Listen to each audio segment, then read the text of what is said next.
I'm Ben Meiselas from the MeidasTouch Network. Democrats return to Congress with fury, ready to push back against MAGA Republican nonsense, lies, and gaslighting. And I know a lot of people say Democrats need to become better messengers. I hear that over again, but this new class of Democrats, I think, are pitch perfect messengers.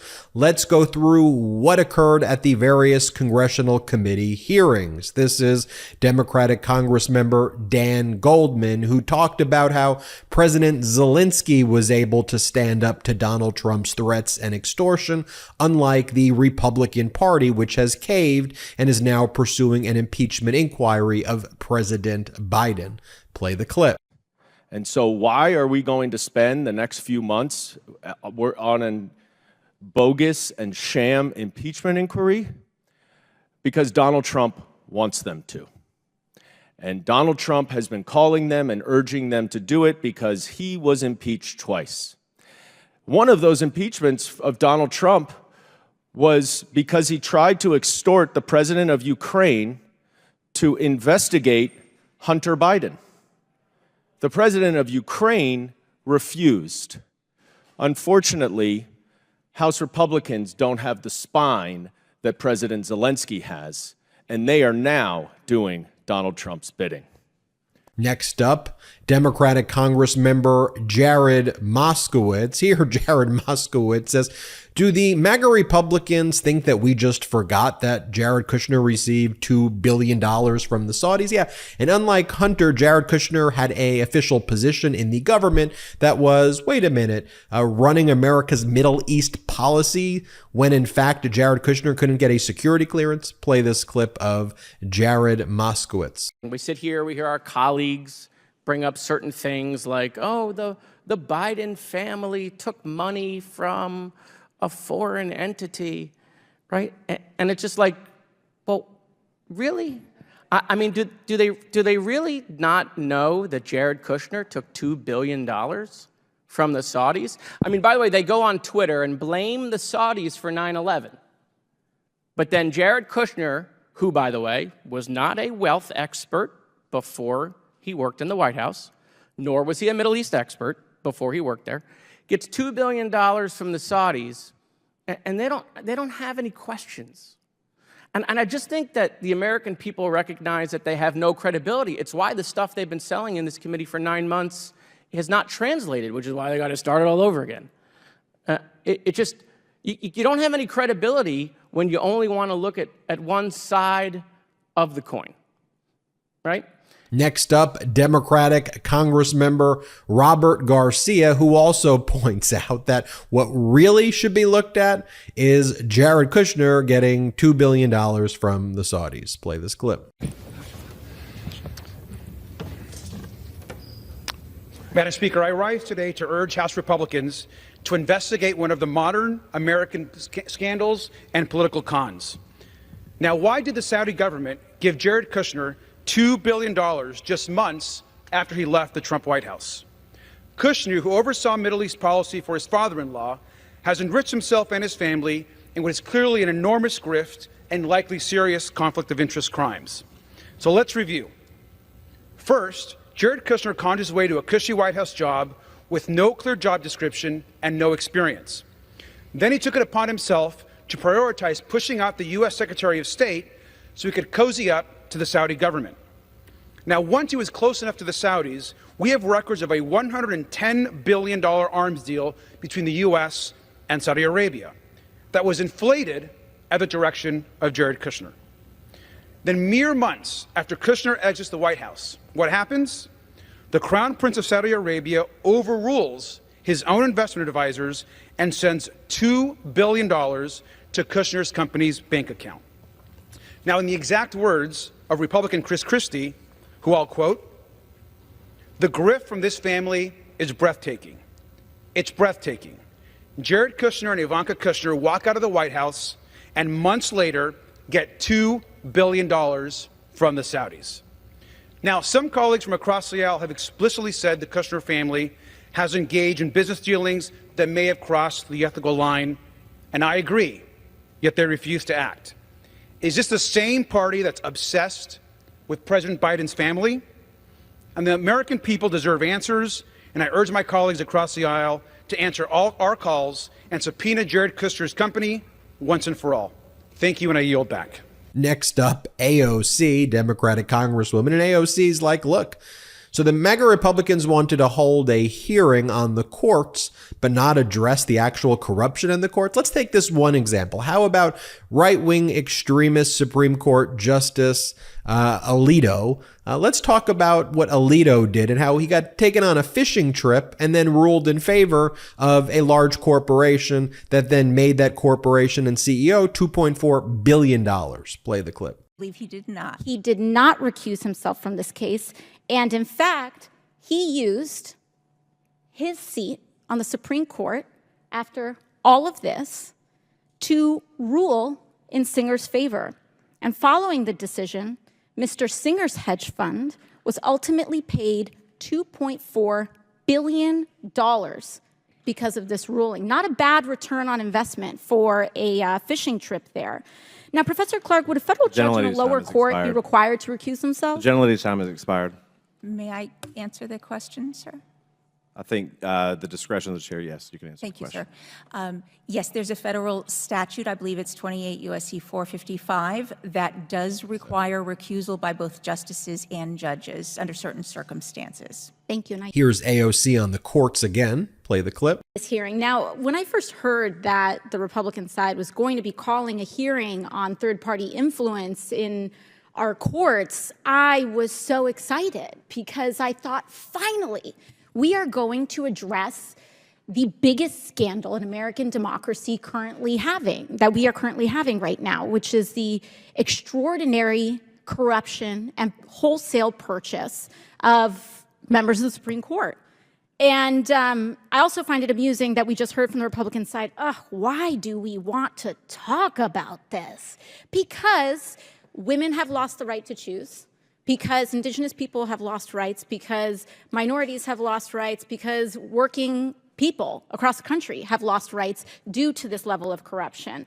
And if we're going to talk about third parties, let's talk about the Federalist Society, which has not only had deep ties to Justice Clarence Thomas and his wife, Ginny, but has also helped choose judicial nominees for the Republican Party and directed multi-million-dollar media campaigns to confirm them, including a multi-million-dollar media campaign for Justice Alito, who seems to like using the Wall Street Journal as his personal press secretary. Did you know that poor sleep can cause weight gain, mood issues, poor mental health, and lower productivity? Sleep is the foundation of our mental and physical health and performance in our days. Having a consistent nighttime routine is non-negotiable. I know in my own life, when I don't get enough sleep, not only am I irritable and grouchy, but my performance, be it in work or life in general, just greatly suffers. Introducing Beam Dream. You know we've been raving about Beam Dream's powder, their healthy hot cocoa for sleep, and today our listeners get a special discount on Beam Dream powder, their best-selling healthy hot cocoa for sleep with no added sugar. Now available in delicious flavors like sea salt caramel, cinnamon cocoa, and chocolate peanut butter. Better sleep has never tasted better. Dream contains a powerful all-natural blend of reishi, magnesium, L-theanine, melatonin, and nano-CBD to help you fall asleep, stay asleep, and wake up refreshed. A recent clinical study revealed Dream helped 93% of users wake up feeling more refreshed, and 93% reported that Dream helped them get a more restful night's sleep. Just mix Beam Dream into hot water or milk, stir or froth, and enjoy before bedtime. I've personally tried Beam Dream, and it lived up to the hype. First off, it was delicious and just a lovely nighttime routine. And secondly, and most importantly, it helped me fall asleep and stay asleep. The next day, I woke up ready and eager to take on the day. Find out why Forbes and New York Times are all talking about Beam and why it's trusted by the world's top athletes and business professionals. If you want to try Beam's best-selling Dream Powder, get up to 40% off for a limited time when you go to shopbeam.com/Meidas and use code Meidas at checkout. That's shopbeam.com/Meidas and use code Meidas for up to 40% off. This was a great moment where MAGA Republican Nancy Mace starts listing the groups she wants to thank. And then AOC's like, thank you for listing all of these special interests. Play the clip. And one last note of business, I'd like to say thank you to the many groups and organizations that reached out in anticipation of this hearing today with letters outlining their stances on the issue. I'd like to enter into the record letters to the committee from the American Tort Reform Association, American Property Casualty Insurance Association, the Advanced Medical Technology Association, the Institute for Legal Reform, the International Legal Finance Association, National Association of Manufacturers, Jerry Theododro at the R Street Institute, without objection, so ordered. All right, and then, okay.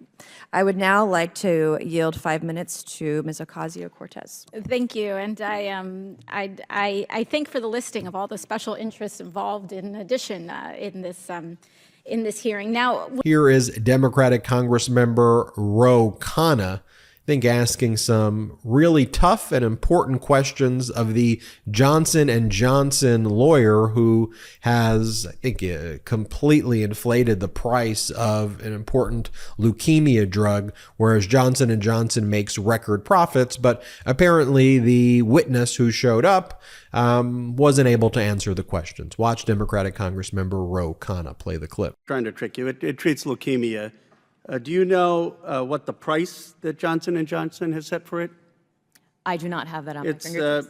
It's $484 per capsule per tablet, which works out to about $14,000 per month, which works out to about $160,000 per year for leukemia patients. Now, do you know, or I can tell you, how much money, gross revenue, the Johnson & Johnson has made from this drug over the last 10 years? Congressman, it's not something that I am an expert at, not something Sure. I'm here to testify to today. $22 billion. Do you know the gross profits of Johnson & Johnson in 2023? I couldn't tell you that. $65 billion. So just to recap, you've got a pill for leukemia patients. You sell it at $484 per capsule. That's $160,000 a year. You've made $22 billion over the last 10 years, and you're making $65 billion in profit. Now, we have passed as a Congress, and the President has signed a bill saying, you know what, let Medicare negotiate to try to bring that price down. And you, in your department, because you're Assistant General Counsel, have filed a lawsuit saying that that negotiation would be an unjust taking. Let me ask you this. Do you believe when the Veterans Administration negotiates for drug prices with you that that is a violation of the takings clause? Congressman, I appreciate the question. The bases for our litigation against HHS with respect to the Inflation Reduction Act are fully disclosed in our complaint. I'm not an expert in this area. You're the Assistant General Counsel for a company that is accusing the United States government of taking your property because we're negotiating, and you can't answer a simple question about, I'm just a yes or a no. Does the Veterans Affairs negotiation with Johnson & Johnson constitute a taking? Congressman, we believe that the IRA constrains No, medical innovation. I'm not asking about that area. I'm asking you about, do you believe the Veterans Affairs, when they negotiate, does that constitute a taking? Congressman, again, that is not a litigation that I have great familiarity with. Okay, so Finally, here's one more clip.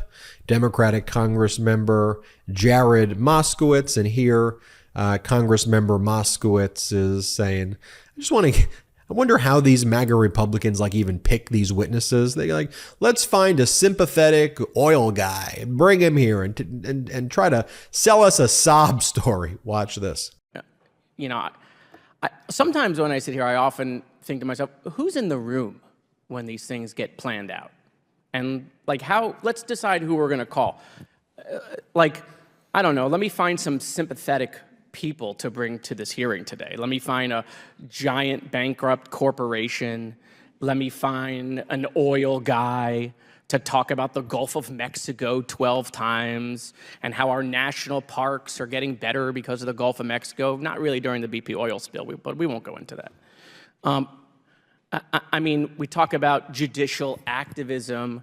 I mean, I often think to myself, what was it not judicial activism when we had a judge meet with U.S. senators and say privately that Roe v. Wade was precedent on precedent, and then go in front of the Senate under oath and say the same thing, and then in their very first time, right, take back a law that had been there for 50 years. That's not judicial activism.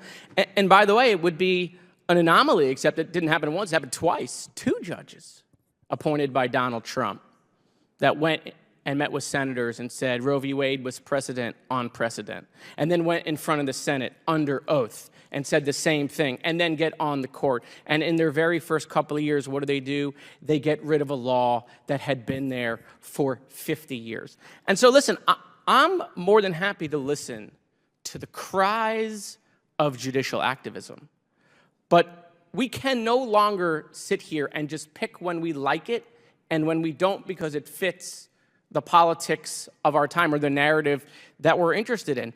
We sit here and we hear about... Folks, that is pitch perfect messaging right there by Democrats. I miss these hearings. We covered it a lot. Then there was August recess, but Democrats need to keep calling these MAGA Republicans out, and they need to demonstrate to the American people what thoughtful, intelligent, sarcastic discourse works. And they got to point out how these MAGA Republican committees are just seeking to confuse and distort and harm American interests, and how Congress should be working towards solutions, not stupidity and dangerous fascism that we see the MAGA Republicans focused on time and time again. Tell me what you think in the comments about this new class of Democratic Congress members.